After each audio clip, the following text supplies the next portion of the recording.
Hello everyone. Welcome back to A10 Learning Academy, the home of third-party risk management learning. In today's video, we'll understand one of the most important concepts in TPRM, inherent risk and residual risk. From a third-party risk management perspective, the difference mainly comes down to timing and controls. Let's start with inherent risk.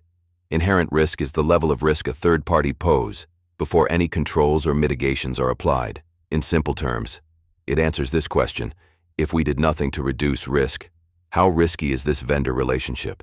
Inherent risk is usually based on factors such as the type of data accessed, criticality and nature of service, regulatory exposure, financial impact, cyber exposure, geographic or location risk, and operational dependency, continuity.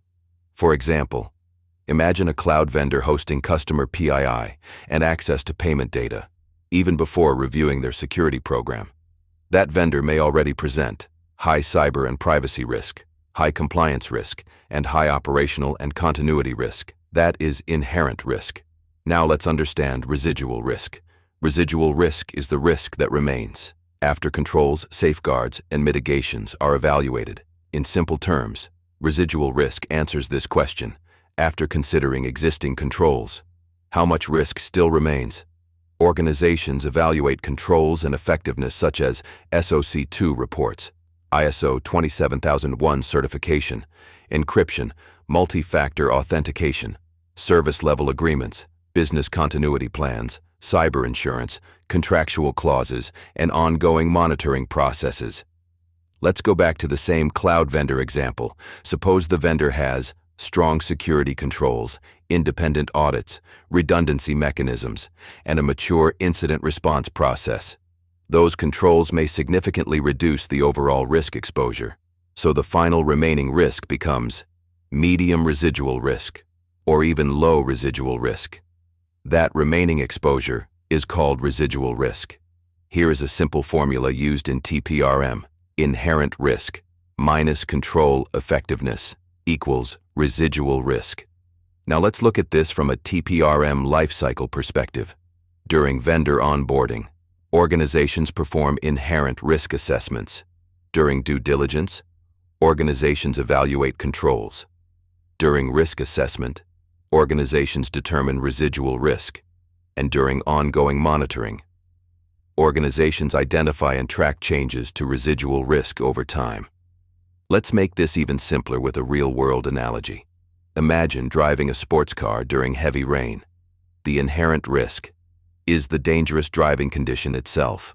Now add controls, ABS brakes, seat belts, good tires, and a trained driver. Those controls reduce the overall danger, but the possibility of an accident still exists. That remaining possibility is residual risk. The risk never becomes zero. Now let's look at a few common TPRM examples. A payroll processor handling employee social security numbers, access to employee salary and other personal information may have high inherent risk, but medium residual risk after strong controls is validated. An office cleaning vendor or office stationery supply vendor may have low inherent risk and low residual risk. Let's look at one more example. A critical SaaS provider with mature security controls may begin with high inherent risk, but end with medium or low residual risk.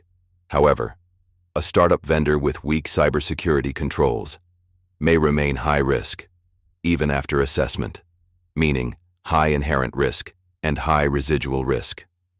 So why does this matter in TPRM? Organizations use inherent risk and residual risk to decide third-party onboarding requirements, determine due diligence depth, determine contracting clause and controls, set approval levels, define monitoring frequency and exit strategies, and ultimately, help to make a decision to either accept or reject vendors. For example, a vendor with high inherent risk and high residual risk may require enhanced due diligence and strong contract clause controls, but a vendor with high inherent risk and low residual risk may still be acceptable with proper monitoring and oversight. Here is the key takeaway.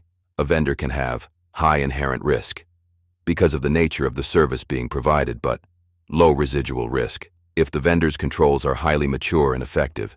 That distinction is central to modern third-party risk management programs. Thank you for watching. If you found this video helpful, like, share, and subscribe to AI10 Learning Academy. Stay tuned for the next video, where we'll continue exploring the world of third-party risk management.